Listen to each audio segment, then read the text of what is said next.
નમસ્કાર, આપ જોઈ રહ્યા છો સ્પાર્ક ટુડે ન્યૂઝ. આપની સાથે હું સોનલ મકવાના. દેશમાં હાલ એક મુદ્દો જે ખૂબ જ હાઇલાઇટ થઈ રહ્યો છે અને મુદ્દો છે રખડતા કૂતરાઓને લઈને. સુપ્રીમ કોર્ટે એક ચુકાદો આપ્યો અને ત્યારબાદ અલગ અલગ એનજીઓ, અલગ અલગ સંસ્થાઓ અને પશુ પ્રેમીઓ રસ્તા પર ઉતરી આવ્યા છે અને આ મુદ્દો છે દિલ્હી એનસીઆરમાં રખડતા કૂતરાઓને આગામી 8 અઠવાડિયાની અંદર શેલ્ટર હોમમાં મોકલી આપવાનો. સુપ્રીમ કોર્ટે આ ચુકાદો આપ્યો છે અને એમ પણ કહ્યું છે કે આ ભાવનાત્મક નહીં પરંતુ ફક્ત ને ફક્ત સુરક્ષાની દ્રષ્ટિએ લેવામાં આવેલો નિર્ણય છે. સુપ્રીમ કોર્ટે આપેલા આ ચુકાદા બાદ પશુ પ્રેમીઓ, ડોગ લવર્સ, અલગ અલગ એનજીઓ, અલગ અલગ સંસ્થા સાથે જોડાયેલા લોકો જે દિલ્હી એનસીઆરમાં નહીં પરંતુ દેશભરમાં આ મામલે વિરોધ કરી રહ્યા છે, આ ચુકાદાનો વિરોધ કરી રહ્યા છે. અને તેની વચ્ચે ઘણા બધા તથ્યો છે જે આપ સુધી પહોંચાડવા જરૂરી છે. રખડતા કૂતરાનો મુદ્દો જ્યારે ચાલી જ રહ્યો હોય ત્યારે તેની માનવ જીવન પર શું અસર થાય છે તે વિશે આપણે આજે ચર્ચા કરીશું. અને એ ચર્ચા કરવા માટે મારી સાથે સ્ટુડિયોમાં ઉપસ્થિત છે MS યુનિવર્સિટીના એક વિદ્યાર્થી જેમનું નામ નિર્ભય મિશ્રા છે. તે હાલ PhD કરી રહ્યા છે અને છેલ્લા 2 વર્ષથી આવારા પશુઓ, રખડતા પશુઓના વિષય પર રિસર્ચ પણ કરી રહ્યા છે. એટલે આપણે એમની સાથે જ આગળ વાતચીત કરીશું. સુપ્રીમ કોર્ટે એક ચુકાદો આપ્યો છે નિર્ભય. પહેલાં તો આપનું ખૂબ ખૂબ સ્વાગત છે સ્પાર્ક ટુડે ન્યૂઝમાં. बहुत बहुत धन्यवाद. એ ચુકાદો છે દિલ્હી એનસીઆરને લઈને. એની પછી તમને ખ્યાલ હશે રાજસ્થાન હાઈકોર્ટ દ્વારા પણ એ જ ચુકાદો આપવામાં આવ્યો કે રખડતા કૂતરાઓને તાત્કાલિક પકડી પાડી અને શેલ્ટર હોમમાં ધકેલી દેવામાં આવે, જેને લઈને એક વિરોધનો વંટોળ શરૂ થઈ ગયું છે. અને વિરોધ છે કે કૂતરાઓને લઈને તમે આ પ્રકારનું ચુકાદો ન આપી શકો, આ પ્રકારનો નિર્ણય તમે ન લઈ શકો કારણ કે એમના પક્ષ તરફથી કોઈ બોલવાવાળું નથી. આ એક ડોગ લવર્સનો, પશુ પ્રેમીઓનો મત છે. પરંતુ જરૂરી એ પણ છે કે લોકો સુધી એ ફેક્ટ્સ પહોંચે, એ રિસર્ચ તમે જે કરી છે એ પહોંચે કે રખડતા કૂતરાઓ કે રખડતા કોઈ પણ પ્રાણી હોય જેની સામાન્ય જનજીવન પર, માનવ જીવન પર શું અસર થાય છે. એનો બીજો પહેલું એ પણ છે કે રખડતા કૂતરાઓને કારણે ઘણી વખત લોકો હેરાન થતા હોય છે. ડોગ લવર્સ એમની જગ્યાએ બરાબર છે પરંતુ ફેક્ટ પહોંચાડવા પણ જરૂરી છે. તો આ ફેક્ટ વિશે જ આપણે વાત કરીએ એટલે તમે એ વિશે જ જણાવો કે શું છે ફેક્ટ અને લોકો માટે આ બધું જાણવું કેમ જરૂરી છે. जी, सबसे पहले स्पार्क टुडे न्यूज़ का मैं बहुत बहुत शुक्रगुजार हूं कि आपने मुझे अवसर दिया अपनी बात लोगों तक पहुंचाने का. सुप्रीम कोर्ट का जजमेंट आता है और सुप्रीम कोर्ट के जजमेंट पर 2 प्रतिक्रियाएं होती हैं. पहली प्रतिक्रिया ये होती है कि आप ऐसा नहीं कर सकते. दूसरी प्रतिक्रिया ये होती है कि हाँ बिल्कुल ठीक है, क्योंकि कुत्ते आम जनमानस के लिए आवारा कुत्ते जो स्ट्रीट डॉग्स होते हैं वो एक बहुत बड़ी चुनौती बन गए हैं. सुप्रीम कोर्ट ने जजमेंट दिया और सिर्फ सुप्रीम कोर्ट ही नहीं, ये बात बहुत समय से अदालतों में जा रही थी. सोशल मीडिया पर आप देखेंगे तो कहीं ना कहीं इसको लेकर लोगों में एक विमर्श था कि कहीं ना कहीं स्ट्रीट डॉग के कारण समस्याएं पैदा हो रही हैं. और एक और बात यहाँ जाननी बहुत ज़रूरी है कि एक तथ्यों को उल्लेखित करना या घटना के बारे में बताने से कोई मनुष्य डॉग हेटर पूरी तरीके से नहीं हो जाता, क्योंकि कुछ तथ्य हैं जिस आम जनमानस को जानना बहुत ज़रूरी है. और फैक्ट्स जो हैं वो बहुत भयावह और बहुत डरावने भी हो सकते हैं कई बार. मुझे पता है कि इसका समाधान समाज को ही निकालना पड़ेगा, क्योंकि 6 करोड़ के आसपास कुत्तों की आबादी, आवारा कुत्तों की आबादी भारत में है और डॉग बाइटिंग के केसेस भारत में तेज़ी से बढ़ते जा रहे हैं, कम नहीं हो रहे हैं. साथ ही साथ रेबीज़ के मामले सबसे ज़्यादा भारत से आते हैं. तो अभी जानने की आवश्यकता है कि तथ्य क्या है और जो स्ट्रीट डॉग्स हैं और ह्यूमंस के बीच में क्या कॉन्फ्लिक्ट है. तो मैं फैक्ट्स के बारे में बताता हूं. पहले हम बात करेंगे गवर्नमेंट के सरकारी फैक्ट्स के बारे में, उसके बाद वास्तविक फैक्ट क्या है. क्यों, मैं आपको बताता हूं. गवर्नमेंट फैक्ट वो जो सरकार तक पहुंचे, सरकार ने पब्लिश किया और आपको भी पता है, आप मीडिया में है. गवर्नमेंट फैक्ट हमेशा थोड़े कम ही दिखाए जाते हैं जो वास्तविक घटनाएं होती हैं उससे, जिसे अंडर रिपोर्ट कहा जाता है. 2024 में भारत में लगभग 37 लाख के आसपास आवारा कुत्तों ने लोगों को काटा. 37 लाख डॉग बाइटिंग के मामले सामने आए. ये ऑफिशियली रिकॉर्ड किया गया. इसका मतलब है कि हर दिन लगभग 10,000 लोगों को आवारा कुत्तों ने काटा. अब उसके बाद जो 2025, अभी हम केवल 7वें महीने में, 7वें-8वें महीने में हैं. 7वें-8वें महीने में ही डॉग बाइटिंग के केसेस एकदम से बढ़े हैं, पहले की तुलना में कम नहीं हुए. जनवरी 2025 में लगभग 4,29,664, मतलब 4,29,664 मामले आए हैं. कर्नाटक में 2,86,000 डॉग बाइटिंग के केसेस आए, जिसमें 26 रेबीज से रिलेटेड मृत्यु हुई है. ये ध्यान देना बहुत ज़रूरी है क्योंकि मैं रेबीज पे आऊँगा. पंजाब में लगभग पहले 6 महीने में 1,50,000 आवारा कुत्तों के द्वारा इंसानों को काटने की घटनाएं सामने आई हैं. मतलब 840 घटनाएं, 840 इंसिडेंट्स एवरी डे. दिल्ली में ये 2022 से 2024 के बीच, चूंकि सुप्रीम कोर्ट दिल्ली में है तो जो जज साहब हैं उनका जो पूरा डायरेक्शन था वो दिल्ली एनसीआर के रीजन में ही था। चूंकि 2022 से 2024 के बीच ये जो घटना है ये 3 गुना बढ़ गई है एनसीआर के रीजन में, मतलब 3 गुना ज्यादा कुत्ते काट रहे हैं 2022 से 2024 के बीच। पहले कुछ महीनों में लगभग दिल्ली के अंदर 26,000 नए मामले आए हैं और प्रशासन का और हर इंसान के अधिकारों का सम्मान करते हुए मैं ये बात बताना चाहता हूं कि कई ऐसे क्षेत्र हैं जहां पर लोग सुबह या सूरज ढलने के बाद वॉक पर नहीं जा पा रहे हैं डॉग बाइटिंग के कारण। ऐसे क्षेत्र हैं और ये तथ्यात्मक बातें हैं, मीडिया में इसकी रिपोर्ट मौजूद है। हम गुजरात में हैं, गुजरात में जानना बहुत ज़रूरी है। सबसे पहले बात करते हैं अहमदाबाद की, जो गुजरात का सबसे बड़ा शहर है। यहाँ पर 21.4 डॉग अटैक के मामले बढ़े हैं, 21.4% इजाफा हुआ है। अब 2024 के ही अगर आप सितंबर तक का आंकड़ा देखेंगे तो लगभग 60,663 मामले हैं डॉग बाइटिंग के, और ये वो लोग हैं जो जागरूक हैं, जिन्होंने रजिस्टर करवाया कि भाई हमें कुत्ते ने काटा है। स्लम्स के अंदर क्या हो रहा है वो डेटा हमारे पास नहीं है।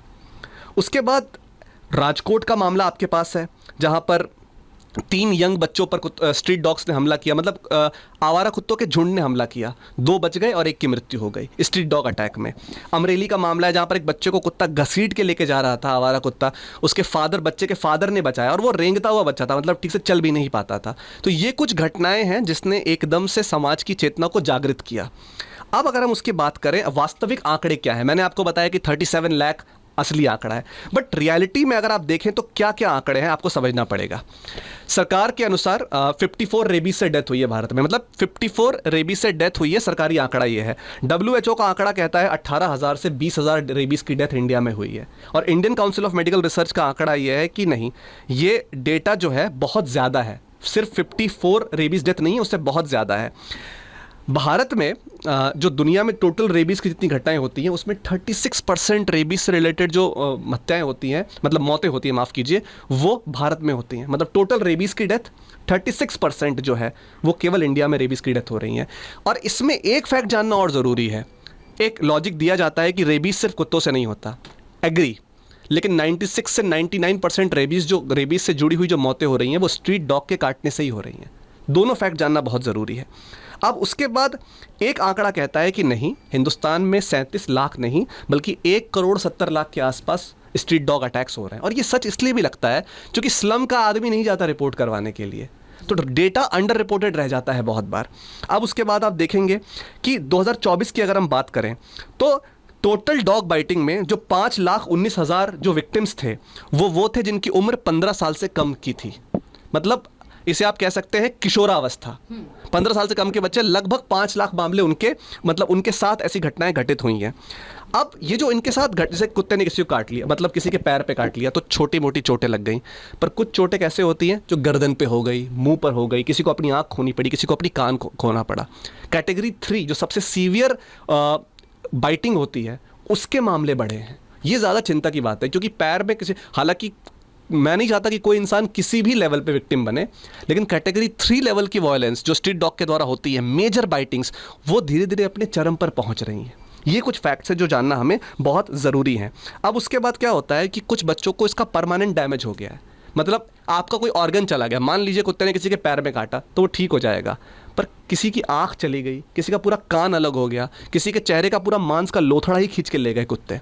और ये वीडियोस आपको बहुत आराम से मिल जाएगी। ये भी ध्यान रहे कि ये सिर्फ फैक्ट्स की बात कर रहा हूं मैं, ये मेरी अपनी निजी राय नहीं है। अब उसके बाद क्या है, रेबीज़ में भी जो ये 15 साल से कम उम्र के बच्चे होते हैं 30 to 60% विक्टिम यही बन रहे हैं। मतलब हम सबसे बड़े युवाओं का देश है, पर हमारी एक आने वाली आबादी जो है वो रेबीज़ से मर रही है, डॉग बाइटिंग का शिकार बन रही है और चेहरे पर चोट लेके अपनी ज़िंदगी गुजार रही है। ये एक सच्चाई है। अब इससे ज़्यादा आपको एक बात समझनी पड़ेगी, अर्बन एरिया यानी शहरी इलाके जो होते हैं, ग्रामीण इलाकों में स्थिति बहुत ख़राब है, पर शहरी इलाकों में जो स्ट्रीट डॉग्स होते हैं वो रोड एक्सीडेंट का दूसरा सबसे बड़ा कारण है। आप गाड़ी चला रहे, एकदम से कोई डॉग आपके सामने आ गया और उससे मेजर एक्सीडेंट हो गया, किसी का सर फट गया, किसी को यहाँ तक कि ब्रेन इंजरी हो गई।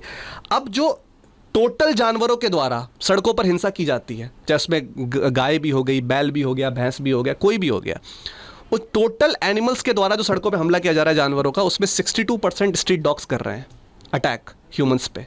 एनिमल ह्यूमन कॉन्फ्लिक्ट जो अर्बन एरियाज में हो रहा है उस पर। अब दिल्ली, मुंबई, बेंगलोर में मैंने वही जो पहले बताया आपको, स्ट्रीट डॉग सेकंड सबसे बड़ा कारण है रोड एक्सीडेंट का। और रोड एक्सीडेंट जो हो रहा है, जिस लेवल पे हो रहा है, आपको पता होगा हम रोड सेफ्टी की बहुत बातें करते हैं। पहला कारण क्या है? किसी ने नशे में या किसी ने लापरवाही से आपके गाड़ी में अपनी गाड़ी को टक्कर मार दी और आपकी मौत हो गई। लेकिन दूसरा स्ट्रीट डॉग है। पहले के लिए प्रावधान है हमारे पास, कोई आपको अगर आपके साथ मिसबिहेव करता है, आपको टक्कर मारता है, आप उसको अदालत लेके जा सकते हैं, उस पर कंप्लेन कर सकते हैं। पर जब स्ट्रीट डॉग आप पे अटैक करेगा, आप कहाँ जाएंगे? कहीं नहीं जा सकते आप। कई बार कोई महिला है, वो नीचे गिर गई, तो नीचे गिरने के बाद और कुत्तों ने उस पर हमला कर दिया और जिंदगी भर के लिए वो ट्रॉमेटाइज हो गए। तो ये समझने वाली बात है। जो एक हॉस्पिटल का डेटा ये कहता है कि अस्पताल में जो सड़क दुर्घटना होती है टोटल जानवरों के द्वारा, उसमें 69% स्ट्रीट डॉग्स के कारण हो रही है घटनाएं। अब इसके सबसे बड़े विक्टिम बनते हैं लगभग 92% जो टू व्हीलर चलाते हैं, स्कूटी, साइकिल, मोटरसाइकिल, ये लोग। अब ये सारे जब फैक्ट्स हमारे सामने आते हैं तो हमें 2-3 बातों को जानना और ज़रूरी है। कि मैंने बताया आपको कि 36% जो है वो रेबीज से भारत में मौतें हो रही है, और रेबीज आपको पता है एक बार अगर हो गया आपको तो आपकी मृत्यु तय है, और ईश्वर न करे किसी के साथ ऐसा हो। लेकिन क्या स्ट्रीट डॉग केवल रेबीज के लिए जिम्मेदार हैं? और भी कुछ बीमारियां होती हैं जो आवारा कुत्तों के द्वारा मतलब फैलती हैं। तो ऐसी बीमारियां हैं जिसको जानना बहुत ज़रूरी है, जिसमें एक है हाईडाइटेड बीमारी। अब ये क्या होता है? ये कुत्तों के काटने से नहीं होती, ये समझिएगा, ये डॉग बाइटिंग से नहीं होती है हाईडाइटेड बीमारी। ये होती है जो इन्फेक्टेड कुत्ते होते हैं, उनका जो पॉटी, उनका जो मल होता है, उसके मौजूद जो उसके अंदर जो छोटे कीड़ों का अंडा होता है, उससे ये चीज़ें फैलती है। अब ये अंडे कुत्ते के बाल, ज़मीन और हवा में चिपक जाते हैं। जब लोग इन गंदी चीज़ों के गंदी चीज़ मतलब मल, मूत्र, और कभी कुत्ते को आप ऐसे हाथ लगा रहे हैं, अब जब आप उस इन्फेक्टेड चीज़ के मतलब संपर्क में आएंगे तो ये जो है आपके ये जो अंडे हैं हाथों से होकर आपके शरीर में चले जाते हैं। अब ये चूंकि बहुत कॉम्प्लिकेटेड मेडिकल चीज़ है तो आपको उसको थोड़ा समझना पड़ेगा। ये शरीर में जाकर जो ये अंडे होते हैं, ये लिवर, फेफड़े और दिमाग में पानी से भरे जानलेवा गोले बना देते हैं, और ये गोले धीरे धीरे बढ़ते हैं और शरीर के अंगों को अंदर से खराब कर देते हैं जी। दूसरी बीमारी जो है, जो जानना बहुत ज़रूरी है, वो है लेप्टोस्पाइरोसिस। अब ये कैसे है? ये पेशाब से फैलता है, ठीक है। अब कैसे फैलता है? ये एक बैक्टीरिया से होने वाली बीमारी है। अब कोई कुत्ता जो इन्फेक्टेड है इससे, उसके पेशाब से फैलता है। अब ये समझना बहुत ज़रूरी है कि कोई स्ट्रीट डॉग कहीं पर भी मलमूत्र कर देते हैं, आप वो नियंत्रित नहीं कर सकते कि जैसे मनुष्य है वॉशरूम में जा सकता है। हालांकि कुछ मनुष्य अभी भी पशु हैं, वो सड़क पे पेशाब कर देते हैं, उससे बीमारियां फैल। बट किसी कुत्ते ने सड़क, वो इन्फेक्टेड कुत्ता है, वो कहीं भी पेशाब कर सकता है, उसके पेशाब से ये बीमारी फैल सकती है। तो केवल रेबीज एक समस्या नहीं है, और भी बीमारियां हैं। अब इससे क्या होता है इंसान के, अब ये बैक्टीरिया खून में मिलकर किडनी, लीवर पे हमला कर सकता है, और साथ ही साथ इंसान की मौत भी हो सकती है। तो ये पब्लिक हेल्थ की एक बहुत बड़ी इमरजेंसी है। उसके बाद जो लार्वल माइग्रांस हैं, ये बच्चा को अंधा करने वाले कीड़े होते हैं। आवारा कुत्तों के पेट में रहने वाले कीड़े जैसे राउंड वर्म होते हैं, उनके अंडों से उनकी पॉटी के साथ बाहर आते हैं और पार्क या गली के मिट्टी में मिल जाते हैं। और आपको पता है छोटे बच्चे कई बार मिट्टी में हाथ लगा देते हैं, पार्क में लेटते हैं, उससे ये बीमारी फैलने की बहुत चांसेस है। स्किन इन्फेक्शन के बहुत सारे चांसेस हैं। ये भी ध्यान रहे कि ये सारी चीज़ें साइंटिफिकली मेडिकली प्रूवन चीज़ें हैं। मेरा उद्देश्य यहाँ पर किसी एक पशु के खिलाफ किसी प्रकार का प्रपंच करना नहीं है, सिर्फ तथ्य आपके सामने रखना है कि पब्लिक हेल्थ के लिए कितनी बड़ी इमरजेंसी है। एक आपने भी देखा होगा, भारत के लगभग हर शहर में पब्लिक फीडिंग को लेके बहुत डिबेट होती है कि आप यहाँ पे खाना मत दो कुत्तों को, और उसको लेके हिंसाएं भी हुई हैं। आमूमन ये दिखाया जाता है कि जो लोग पब्लिक फीडिंग करने से मना कर रहे हैं वो लोग किसी प्रकार के पशु के विरोधी हैं, लेकिन दरअसल हर बार ऐसा नहीं होता। आपको ऐसे लोग भी मिल जाएंगे जो पशुओं को भोजन देते हैं, वो भी सार्वजनिक स्थान पर पशुओं को भोजन देने के बहुत बड़े समर्थक यानी सपोर्टर नहीं है। उसके पीछे रीज़न क्या है आपको समझना पड़ेगा। अगर आप अनरेगुलेटेड मतलब बिना नियंत्रण के पब्लिक फीडिंग करते हैं तो वो स्थान जो होता है वहाँ पर बड़ी संख्या में कुत्ते इकट्ठा होना शुरू हो जाते हैं। आपकी हो सकता है आपका ऑब्जेक्टिव बड़ा अच्छा हो, नोबल ऑब्जेक्टिव हो, लेकिन वो स्थान जहाँ पर आप अनरेगुलेटेड पब्लिक फीडिंग कर रहे हैं, कहीं भी खाना डाल रहे हैं, वो बीमारियों का घर बन जाती है वो जगह। वो मैं बताता हूँ आपको कैसे। जहाँ भी उनको नियमित भोजन मिलता है वहाँ का कुत्तों का झुंड इकट्ठा हो जाता है, और वहाँ पर खतरनाक जूनोटिक डिजीज़ जो पशुओं से मनुष्यों में फैलती है, उसके लिए वो एक स्थान बन जाता है। और वो डिजीज़ जब फैलती है तो उसके विक्टिम कौन बनते हैं? जो उसका, अगर मैं आपके घर के बाहर कुत्तों को खाना देता हूँ और उसको किसी प्रकार की बीमारी है तो पहली विक्टिम आप बनेंगी। मैं तो खाना दे के चला जाऊँगा, लेकिन भुक्तभोगी आप बनेंगी। ये भी हमें समझना चाहिए कि हमारा प्रेम किसी पशु के प्रति, किसी मनुष्य के प्रति, किसी वस्तु के प्रति दूसरे मनुष्य के अधिकारों को न छीने, ये बहुत महत्वपूर्ण है। अब उसके बाद क्या है, बीमारियां एक कुत्ते से दूसरे कुत्ते में बहुत तेजी से फैलती हैं और इससे कहीं ना कहीं एक पब्लिक हेल्थ इमरजेंसी होती है। मणिपुर की घटना मुझे याद है, जहां पर एक रेबीज से इन्फेक्टेड कुत्ते के कारण एक जिला बंद करना पड़ा था, वो लगातार इतने लोगों को काट रहा था। केरला के अंदर तो स्थिति बहुत खराब है, वहां की राज्य सरकार ये मान चुकी है। अब ये चेन ऑफ इन्फेक्शन के कारण क्या होता है, पब्लिक हेल्थ ओवरऑल उसका पतन हो जाता है। और भारत में जहां पर हमें इतनी न्यूट्रिशन डेफिशिएंसी है, हमारे खाने में प्रोटीन की कमी है, हमारी अब आप समझेंगे महिलाओं के रिप्रोडक्टिव हेल्थ को लेकर इतनी डिबेट होती है, वहां पर एक्स्ट्रा पब्लिक हेल्थ पर अगर आप बर्डन स्वीकार कर लेंगे, आप उस पर ध्यान नहीं देंगे, तो हमारा ओवरऑल हेल्थ का ही पतन हो जाएगा। अब उसके बाद एनवायरमेंटल कंटेमिनेशन की बात है, तो भारत में लगभग 6 करोड़ से ज़्यादा आवारा कुत्ते हैं। अब वो रोज़ाना 15,000 टन से ज़्यादा मल और 80 लाख गैलन से ज़्यादा पेशाब पैदा करते हैं। अब ये अपने आप में एक गंदगी नहीं बल्कि एक बायो हजार्ड बन जाता है जी। ये रेगुलेट करना बहुत ज़रूरी है।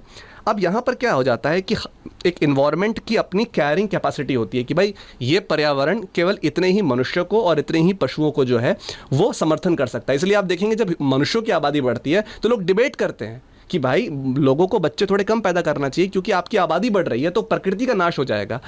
जब आप पब्लिक फीडिंग अनरेगुलेटेड तरीके से करते हैं, बड़ी संख्या में कुत्ते इकट्ठा होते हैं, उसकी वैक्सीनेशन का, उसकी नसबंदी का प्रबंध नहीं करते, तो कुत्तों की आबादी बढ़ती है और उससे एनवायरनमेंट की कैरिंग कैपेसिटी पर कहीं ना कहीं एक बहुत नेगेटिव इम्पैक्ट पड़ता है। ऐसे जो आवारा स्ट्रीट डॉग्स होते हैं वो इन्वेजिव स्पीसीज का रूप धारण कर लेते हैं। मतलब पहले वो वहाँ नहीं थे, अब इकट्ठा होने लग गए। तो जैसे कबूतर हो गए, गिलहरी हो गई, बिल्लियाँ हो गई, यहाँ तक कि जो गाय हो गई, बाकी तो ऐसा भी देखा गया है कि स्ट्रीट डॉग्स जो हैं वो बाकी जानवरों पे हमला कर रहे हैं। बाकी चाहे गिलहरी को मार दिया, कबूतर को मार दिया। तो अगर कोई इंसान खुद को सिर्फ डॉग लवर बोलता है तो भी उसके लिए चिंता का विषय है, क्योंकि बड़ी संख्या में कुत्ते अगर इकट्ठा होंगे इन्फेक्शन।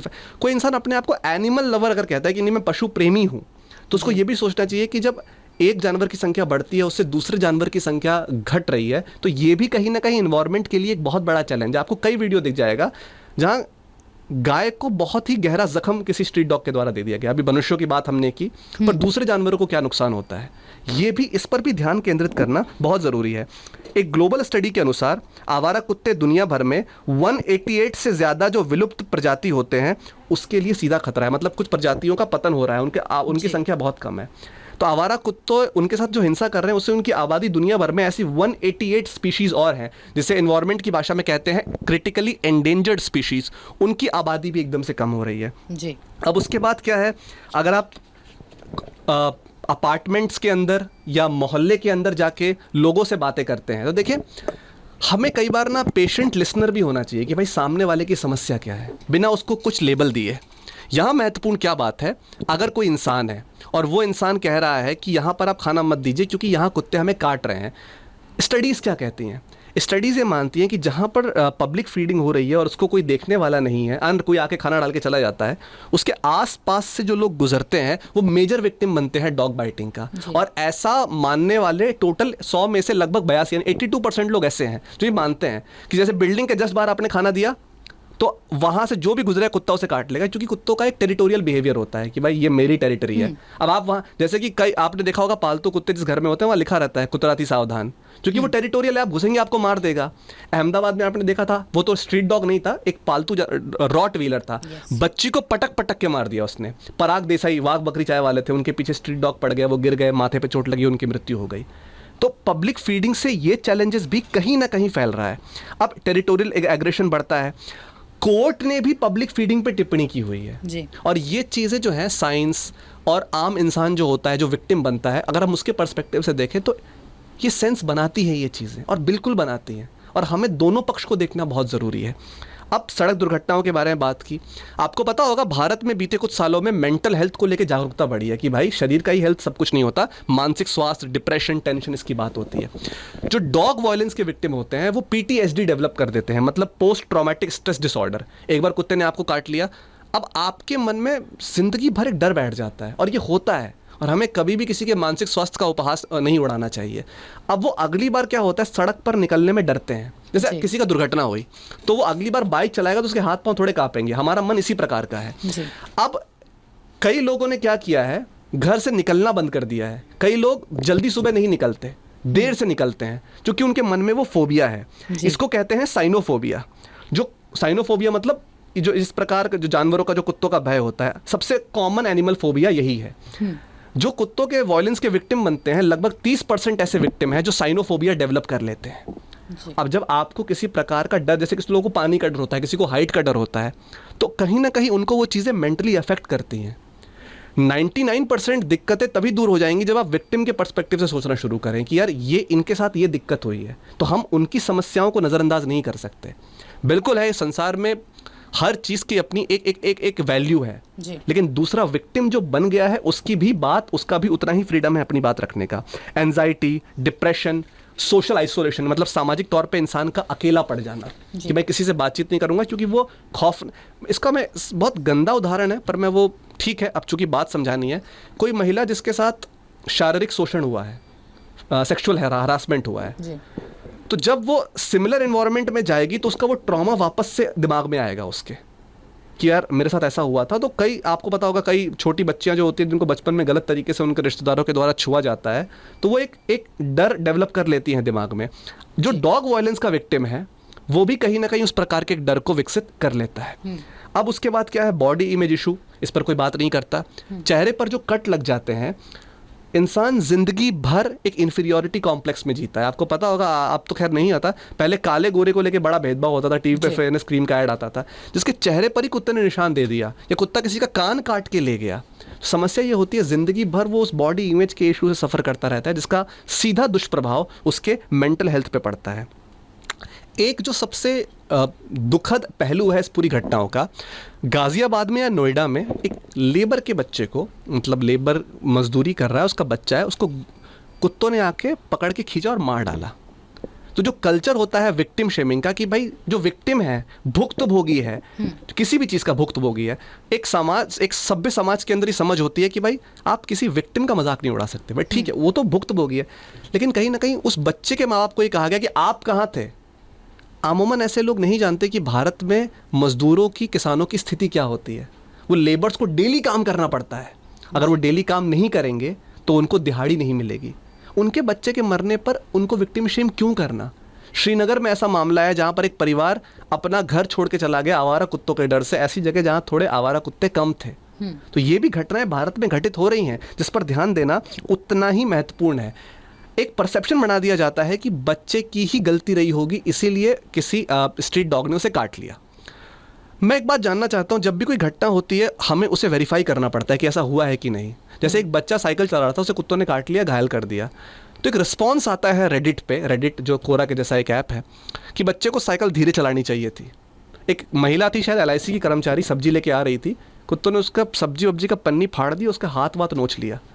अब किसी ने ये बोल दिया कि उस महिला को कुत्तों के साथ संबंध विकसित करना चाहिए था, मतलब उसको पुचकारना चाहिए था। अब आप सोचिए, आप कहीं जा रहे हैं, आपको पता ही नहीं, कोई हमला कर दिया आप पर, और आप विक्टिम को शेम करें, तो उसकी मेंटल हेल्थ पे कितना बड़ा दुष्प्रभाव पड़ता है।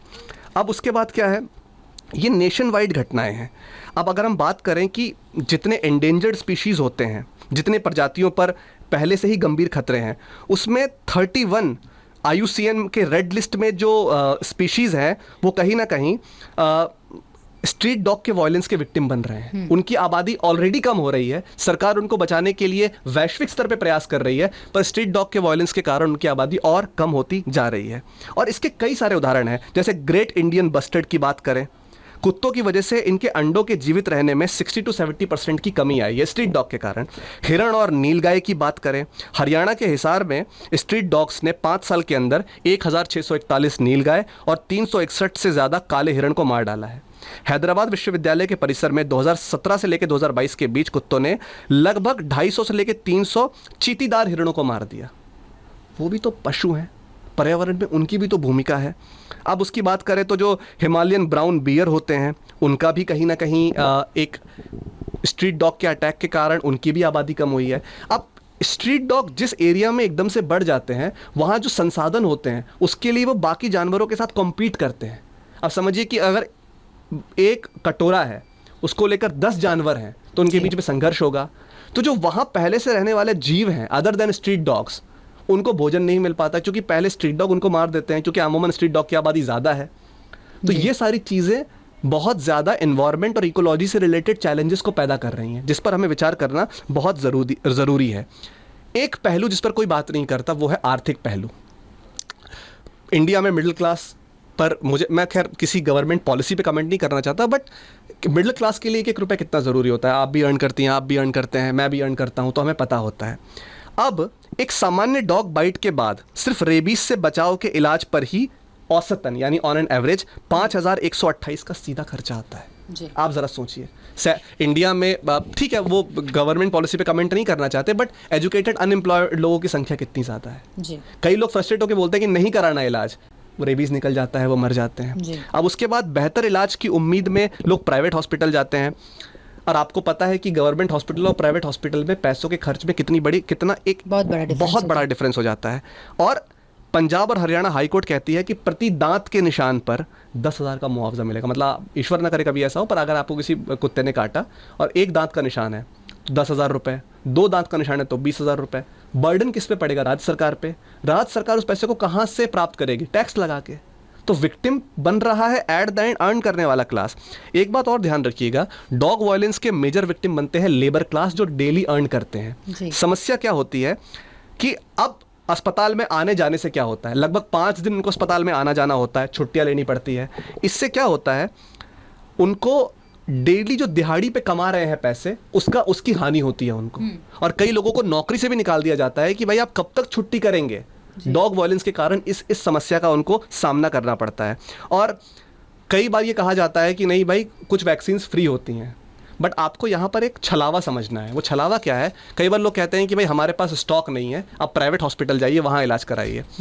अब हम लोग यहाँ बैठ के कह सकते हैं नहीं, विक्टिम को काउंटर क्वेश्चन करना चाहिए, सवाल पूछना चाहिए। समझिए इस बात को, जब किसी को कुत्ता काट लेता है और उसको पता है कि उसे रेबीज हो सकता है, तो ज़रा सोचिए वो उस समय लॉजिकल माइंड आपका काम नहीं करता। एंग्जाइटी में आप कैसे भी करके अपना इलाज करवाना चाहते हैं जी। अब उसके बाद क्या होता है, जो सबसे बड़ी बात है, हमले के बाद 72.8% पीड़ितों को पूरे जानवरों से बहुत ज़्यादा डर लगता है, तो वो कभी नॉर्मल लाइफ नहीं जी पाते। जैसे किसी का हरासमेंट हो गया, ईश्वर न करे किसी का हरासमेंट हुआ, हरासमेंट के पहले और हरासमेंट के बाद की लाइफ सेम नहीं रहती। डॉग बाइटिंग के पहले और डॉग बाइटिंग के बाद की लाइफ बिल्कुल भी सेम नहीं रहती। साथ ही साथ जो पब्लिक फीडिंग होती है उसके कारण स्कूल के गेट, अपार्टमेंट के गेट, सोसाइटी के गेट पर कुत्ते इकट्ठा हो जाते हैं बड़ी संख्या में। अब आप इसको इस तरीके से समझिए, अगर स्विगी, जोमेटो, ब्लिंकिट पे काम करने वाले जो मेहनतकश लोग हैं, उनको रात के 2 बजे कोई सामान देने जाना है, आप किसी स्विगी वाले, जोमेटो वाले से बात कीजिए, उनके पास अमूमन एक डंडा होता है बाइक के पास कि कोई कुत्ता काटेगा तो हम अपनी रक्षा ऐसे करेंगे। तो सोचिए वो कितनी समस्या का समाधान करते हैं। कई जगह कुत्तों के शोर के कारण लोगों की रात की नींद डिस्टर्ब होती है।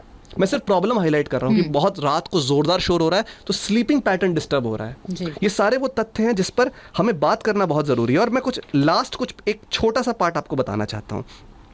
केंद्र सरकार पर कुल इकोनॉमिक बर्डन कितना पड़ता है? रेबीज के कारण भारत को सालाना लगभग 23.7 करोड़ का बोझ भारत सरकार पे पड़ता है वैश्विक स्तर पे।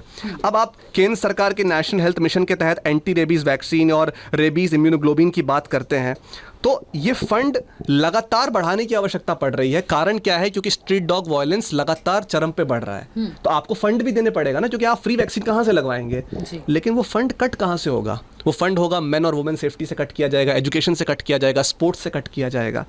अब आपको समझना पड़ेगा कि अब जैसे दिल्ली की बात की जाती है, तो दिल्ली के अंदर जो शेल्टर भी बनाए जाएंगे उसमें करोड़ों रुपए लगेंगे जी। और वो करोड़ों रुपए कहाँ से आएगा? दिल्ली की जनता से लिया जाएगा वो पैसा। अब गुजरात की बात करें तो राजकोट नगर निगम को एक कुत्ते की नसबंदी पर लगभग 1,250 रुपए खर्च करने पड़ते हैं। लगभग यही भारत की हर नगर पालिका, वहाँ पर भी यही लगभग खर्च आता है। अब 6 करोड़ की आबादी है, तो ज़रा सोचिए कि कितना बड़ा आपको निवेश करना पड़ेगा। तो मैं सिर्फ इतना कहना चाहता हूँ कि स्ट्रीट डॉग्स के विक्टिम भारत में लोग बन रहे हैं, ये एक सच्चाई है। जब तक हम सच्चाई को और फैक्ट्स को स्वीकार नहीं करेंगे तो रियलिटी क्या होगी? हम एक झूठ, सच को छुपाने के लिए 100 झूठ बोलेंगे और उन 100 झूठ को छुपाने के लिए और 100 झूठ बोलेंगे। डिबेट चलती रहेगी और सड़क पर बच्चे, बूढ़े, महिलाएं विक्टिम बनते रहेंगे। और 36% रेबीज का मामला कभी भी भारत को एक विकसित देश नहीं बनने देगा। हम ईश्वर के प्रति हमें कृतज्ञ रहना चाहिए कि हम उसके विक्टिम नहीं बने। और मैंने ये रिसर्च, ये डेटा इसलिए इकट्ठा किया ताकि वो बच्चे जो रेबीज से गुजर गए, वो लोग जो डॉग बाइटिंग का शिकार बना है, वो मजदूर तबका, वो लेबर तबका जो दिन रात दिहाड़ी करता है, जिनके बच्चे मारे गए, ताकि उनको इस तथ्यों के माध्यम से समाज में एक जागृति आए और इसका कोई अच्छा समाधान निकला जा सके ताकि इंसान स्ट्रीट डॉग के वायलेंस का विक्टिम ना बने। जी જી ફેક્ટ શું છે? રખડતા શ્વાનોનો માનવ જીવન પર શું અસર થાય છે, પ્રકૃતિ પર શું અસર થઈ રહી છે, તેની આસપાસ રહેતા લોકો પર શું અસર થઈ રહી છે, તેના ફેક્ટ શું છે, તથ્યો શું છે, તેની માહિતી આપ સુધી પહોંચાડવાનો અમારો એક નાનકડો પ્રયાસ હતો. નિર્ભય મિશ્રા, જેમણે આખું જ રિસર્ચ કર્યું છે, છેલ્લા 2 વર્ષથી તેઓ આ જ ટૉપિક પર રિસર્ચ કરી રહ્યા હતા અને જે પણ રિસર્ચ તેમણે કર્યું છે, જે ડેટા અવેલેબલ છે તે ડેટાની જ માહિતી આપ સુધી પહોંચાડીએ છીએ. કોઈપણ રીતે ડોગ લવર્સને કોઈપણ રીતે દુઃખ પહોંચાડવાનો કે તેમના જે વિરોધ તેમનો ચાલી રહ્યો છે તેના વચ્ચે આવવાનો અમારો કોઈ જ ઇરાદો નથી. ફક્ત ને ફક્ત તથ્ય લોકો સુધી પહોંચે કે શું પરિસ્થિતિ છે, કારણ કે આપણે બધા જ જાણીએ છીએ કે રખડતા કૂતરાનો ત્રાસ છે. સુપ્રીમ કોર્ટે જે ચુકાદો આપ્યો તે પણ યોગ્ય નથી જ, કારણ કે સરકારની પણ જવાબદારી છે, તંત્રની પણ જવાબદારી છે. રખડતા કૂતરાઓને જો તમે પકડી લેવાનો એક ચુકાદો આપી દો છો કે આગામી 8 અઠવાડિયાની અંદર તેઓને પકડી લઈ અને શેલ્ટર હોમમાં મોકલી દેવામાં આવે, તો સુપ્રીમ કોર્ટને એ પણ ખ્યાલ હોવો જોઈએ કે આપણી પાસે શેલ્ટર હોમની વ્યવસ્થા નથી. તો આ પ્રકારનો ચુકાદો પણ યોગ્ય નથી જ, પરંતુ સામે શું તથ્યો છે, લોકો કઈ રીતે હેરાન થઈ રહ્યા છે તે પણ એક હકીકત છે. એટલે તથ્યો આપ સુધી પહોંચાડવાનો અમારો એક પ્રયાસ હતો.